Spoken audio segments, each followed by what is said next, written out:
Nous sommes le 14 février 2013. La planète entière célèbre la Saint-Valentin ou fête des amoureux, une fête qui suscite le débat dans les artères de la capitale gabonaise. Saint-Valentin, fête des amoureux ou quête du matériel? Réponse dans ce journal. Peut-être bientôt la fin du calvaire des populations en termes de gestion et de ramassage d'ordures ménagères. La Sauvogue vient de mettre en place des compacteurs à déchets, un moyen pratique dans la collecte et le traitement des ordures ménagères. Mesdames, Messieurs, bonsoir et merci de choisir Gabon Télévision pour vous informer. Vous êtes naturellement les bienvenus. D'abord, cette dernière minute qui nous parvient, le secrétariat exécutif du Parti démocratique gabonais qui vient de se réunir.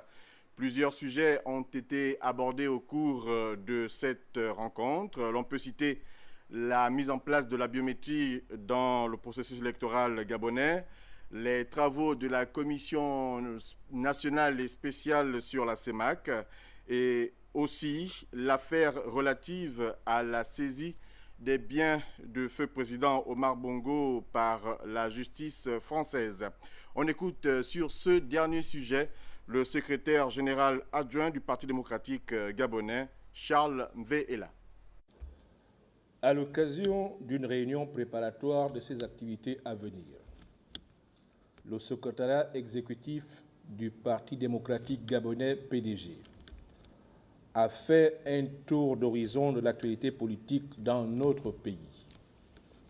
Tout d'abord, le secrétariat exécutif relève, pour s'en féliciter, que dans un souci permanent de privilégier le dialogue et de préserver la concorde nationale, le président de la République, chef de l'État, son Excellence Ali Bongo Ondimba, a pris récemment l'heureuse initiative de convier à nouveau la classe politique à des concertations afin de débattre et faire des propositions sur des sujets d'importance nationale, à savoir la mise en œuvre de la biométrie dans le processus électoral, le rôle et le fonctionnement du Conseil national de la démocratie, la contribution du Gabon à la CEMAC.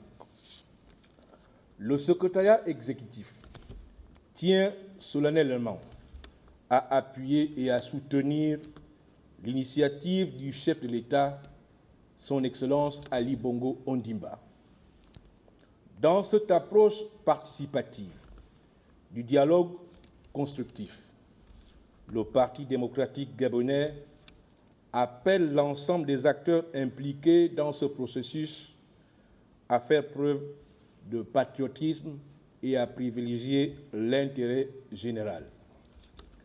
Ensuite, sensible aux attentes des populations gabonaises en matière d'emploi et d'accès aux services sociaux de base, notamment la santé, l'éducation, l'habitat, les routes et une saine alimentation, le secrétariat exécutif invite une fois de plus le gouvernement de la République à accélérer la mise en œuvre du projet de société du président de la République. La plupart des Gabonaises et des Gabonais s'accordent aujourd'hui à reconnaître le sens de la vision d'avenir prônée par le chef de l'État Ali Bongo Ondimba, à savoir faire du Gabon un pays émergent.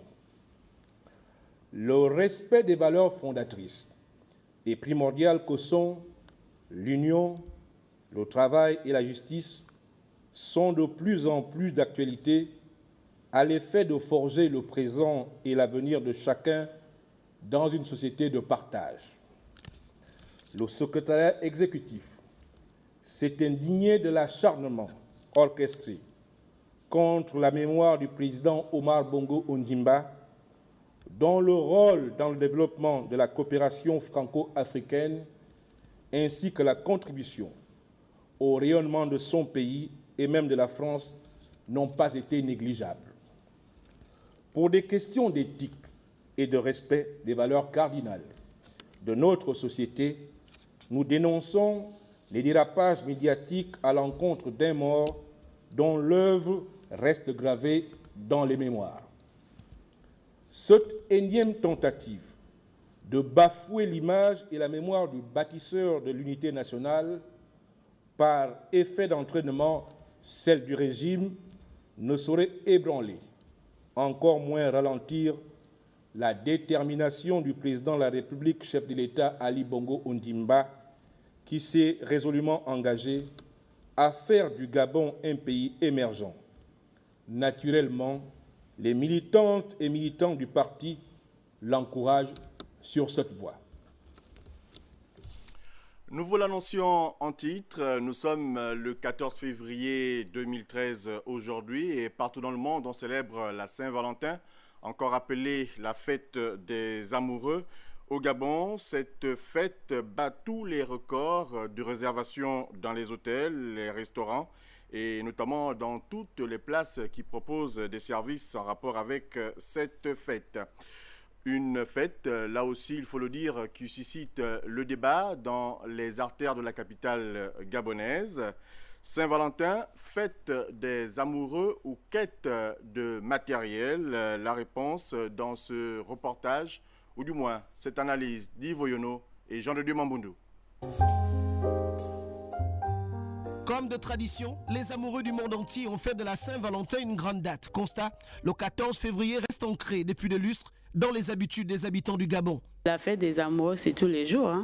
Lorsqu'on a son petit ami ou son mari, sa femme, on doit manifester l'amour tous les jours. À la question de savoir qui sont les grands bénéficiaires de cette fête, la réponse dominante est: beaucoup de femmes se disent, bon, mais c'est la Saint-Valentin, il faut que mon gars, mon ami m'offre un présent. Et parfois même, il y a l'exigence. Quel genre de cadeau à offrir? Sur le sujet, les hommes pensent, eux, être lésés. Souvent, si tu as besoin d'un cadeau que tu n'avais jamais eu, tu lui précises que non, le jour de la Saint-Valentin, je veux peut-être un iPhone 4S, il te le donne. Au fil du temps, la journée du 14 février deviendrait une date de bonheur pour les femmes et une journée de supplice pour les hommes. Condamnés à assumer seuls l'organisation de la Saint-Valentin, matériellement, financièrement et même sentimentalement, les hommes pensent qu'il faut redonner à cette fête tout son sens. Il existe aussi des hommes qui sont heureux le jour de la Saint-Valentin. Et aujourd'hui, les femmes aiment bien faire plaisir à leur mari. Moment unique et propice où l'on se dit tout tendrement et de façon réciproque. Les hommes pensent que la Saint-Valentin pourrait être vue différemment par les femmes. Donnez des cadeaux à vos Valentins tous les jours quand c'est possible. En somme, les hommes réclament plus d'amour et de preuves et plus d'attention aussi à l'occasion de cette date du 14 février. Donc il n'y a pas de raison que ce soit toujours des hommes qui dépensent pour les femmes. Il faudrait que les femmes aussi pensent à offrir des cadeaux à leurs copains. Mais une question reste posée. Les femmes aiment-elles réellement les hommes? C'est l'être humain qui est devenu, on ne sait plus si l'être humain aime l'autre, mais je pense qu'on fait avec. Les hommes ont toujours été les premiers à offrir des cadeaux à leurs femmes et tout, mais il y a quand même un revirement de situation. Certaines femmes le font aujourd'hui. Vivement que la Saint-Valentin redevienne le grand rendez-vous de la manifestation et de l'expression du vrai amour, l'amour réciproque. Le débat peut se poursuivre dans les différents foyers, mais pour l'heure, bonne Saint-Valentin à tous les amoureux du Gabon et du monde entier. Toujours en rapport avec cette célébration, le lancement ce matin de la campagne de sensibilisation sur la lutte contre le sida, une campagne dénommée Opération Cupidon 2013, l'amour en confiance. La primature a servi de cadre officiel de lancement de cette caravane de sensibilisation. Nous avons donc le reportage au magnéto de Cabrel Guilain-Lemami et Jean-Pierre Moussouami. Sensibiliser toutes les couches sociales, mais surtout la jeunesse, c'est l'action que mène le ministère de la Santé et la Direction générale de la prévention du sida à travers la campagne de sensibilisation de lutte contre la pandémie du sida. Pour cette année, le moment choisi est le jour de la célébration de la Saint-Valentin. À cet effet, la primature a constitué la première étape de cette campagne de sensibilisation. En 2011, on estimait dans le monde à 34 millions le nombre de personnes vivant avec le VIH et 2,5 millions le nombre de personnes décédées de maladies liées au sida. Au Gabon, en 2010, on estimait à 5,2 la prévalence nationale de VIH-Sida dont 63 000 le nombre de personnes vivant avec le VIH, 23 000 les personnes décédées du sida, 18 000 orphelins et plus de 3 000 enfants infectés. Ces chiffres montrent là la croissance de cette pandémie dans notre pays, malgré l'absence des statistiques de cette année. Avec pour objectif zéro, le ministère de la Santé et la Direction générale de la prévention du sida ont mis à la disposition des populations des centres de dépistage gratuits. La campagne de sensibilisation Saint-Valentin Opération Cupidon 2013 se poursuivra jusqu'à dimanche prochain. Peut-être bientôt la fin du calvaire pour les populations en termes de gestion et de ramassage des ordures ménagères. La SOVOG, la Société de valorisation des ordures ménagères du Gabon, vient de mettre en place des compacteurs à déchets, un moyen pratique, il faut le dire, dans la collecte et le traitement des ordures ménagères. Biou Mikala et Yvette Koussa nous en disent un peu plus. Moindre dans la collecte et le traitement des ordures ménagères à Libreville. Il s'agit de l'usage des compacteurs à déchets dont le premier a été installé à Lalala à droite. Cette dotation s'étendra à travers toute la capitale en privilégiant les endroits où il y a une importante quantité de déchets à l'instar des marchés de Momboué et d'Nkembo. La cérémonie officielle de lancement a été présidée par le 4e maire adjoint de Libreville. L'autorité municipale a demandé à notre partenaire SOVOG de faire un effort, d'autant plus que nous avons un déficit au niveau de la décharge municipale qui est saturée. Peut-être certaines personnes ne le savent pas. Le problème au jour d'aujourd'hui, dans la collecte des ordures ménagères, ce n'est pas un problème de SOVOG ni de la mairie, c'est un problème de la décharge qui est à saturation. Alors quand la décharge est saturée, SOVOG ne peut plus faire efficacement son travail. Le maire a demandé aux responsables de SOVOG de trouver une solution palliative. Et je pense que le geste de SOVOG aujourd'hui va dans ce sens. La valeur ajoutée de cette nouvelle technique innovante saute aux yeux. Compte tenu de la force de compaction, on est capable de faire rentrer dans un équipement comme celui-ci un tas qui pourrait être au sol, un tas de déchets de l'équivalence de peut-être 65, 70, 75 mètres cubes selon la nature des déchets. Jour et nuit, un technicien sera à la disposition des populations.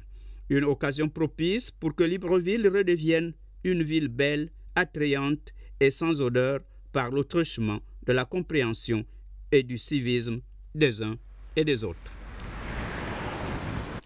La suite avec le comité de pilotage de l'autorité nationale pour le mécanisme de développement propre en République gabonaise qui était ce matin face aux bailleurs de fonds de l'Union européenne. La rencontre, il faut le dire, a permis d'examiner les possibilités et les mécanismes de la mise en place ainsi que le fonctionnement du marché du carbone au Gabon. Le compte rendu est Jeune Miko, Serge Zengi-Mabila.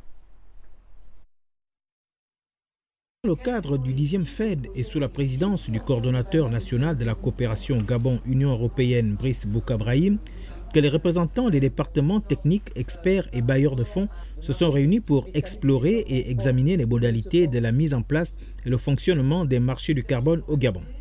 Une perspective qui s'inscrit dans le cadre de la politique Gabon émergent. L'année 2012 ayant marqué la fin des accords de Kyoto, le marché unique du carbone a fini par éclater. Quelles sont les autres possibilités qui s'offrent au Gabon dans ce contexte? C'est le départ d'une étude qui va permettre au Gabon de travailler sur un projet de mécanisme de développement propre au marché du carbone particulier à ce pays, adapté à sa stratégie de développement aux 3 piliers du Gabon émergent, Gabon vert et Gabon service. Au regard des premières approches de l'expert, comment le Gabon entend-il manager la question du marché du carbone en conformité avec la politique du développement durable? Le consultant que nous avons reçu aujourd'hui est venu nous mettre sur la table les différentes pistes qui pourraient être pour l'idée d'un marché du carbone au niveau national. Ce marché du carbone consisterait à échanger au niveau national des crédits carbone. Après, aujourd'hui, on ne sait pas, est-ce que ça va être les autorisations, les droits à polluer, donc des droits à émettre du carbone qui vont être échangés entre les différentes entreprises. Pour l'instant, vraiment, on est d'accord sur le principe de le faire. Alors que les études doivent se poursuivre, les participants ont eu entre-temps à examiner le projet de loi portant création et organisation du comité de pilotage de l'étude sur la mise en place et le fonctionnement du marché du carbone au Gabon. Voilà qui met donc un terme à ce journal réalisé par Ondo Evung Yannick et toute l'équipe d'antenne. Et journal coordonné, je vous le rappelle, par Laetitia Osiadjoui et Paulin Siaki. Demain, 20h, retrouvez Rodrigue Tessamanga pour vous informer. Je vous dis à très bientôt sur Gabon Télévision. Et bonne fête de la Saint-Valentin.